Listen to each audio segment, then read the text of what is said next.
വിശുദ്ധ മർക്കോസ് എഴുതിയ സുവിശേഷം അദ്ധ്യായം 1 16 മുതലുള്ള തിരുവചനങ്ങൾ. ആദി ശിഷ്യന്മാർ. അവൻ ഗലീലി കടൽ തീരത്തുകൂടെ നടക്കുമ്പോൾ ശിമിയോനെയും അവൻ്റെ സഹോദരൻ അന്ത്രയോസിനെയും കണ്ടു.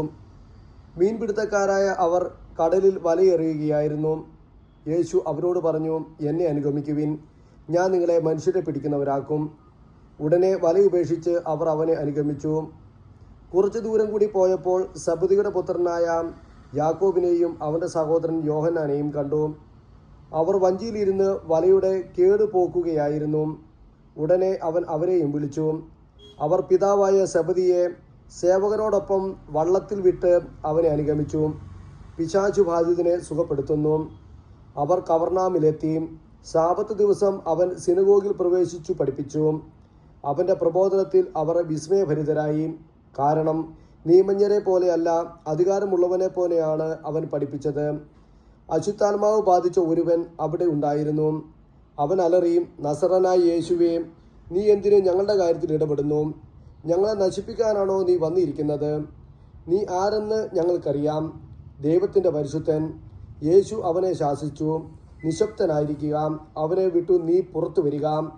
അശുദ്ധാത്മാവ് അവനെ തള്ളി വീഴ്ത്തിയിട്ട് ഉച്ചസ്വരത്തിൽ അലറിക്കൊണ്ട് പുറത്തു വന്നു. എല്ലാവരും അത്ഭുതപ്പെട്ടു, പരസ്പരം പറഞ്ഞു, ഇതെന്ത് അധികാരത്തോടെയുള്ള പുതിയ പ്രബോധനമോ?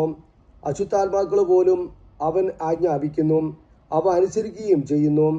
അവൻ്റെ പ്രശസ്തി ഗലീല പ്രദേശങ്ങളിലെല്ലാം പെട്ടെന്ന് വ്യാപിച്ചു.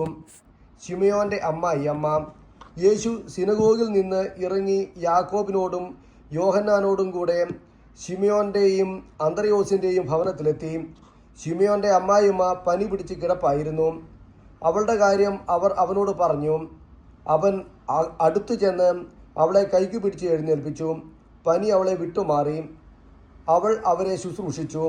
അന്ന് വൈകുന്നേരം സൂര്യാസ്തമയമായപ്പോൾ രോഗികളും പിശാചുബാധിതരുമായ എല്ലാവരെയും അവർ അവൻ്റെ അടുത്ത് കൊണ്ടുവന്നു. നഗരവാസികളെല്ലാം വാതിൽക്കൽ സമ്മേളിച്ചു. വിവിധ രോഗങ്ങൾ ബാധിച്ച വളരെ പേരെ അവൻ സുഖപ്പെടുത്തി.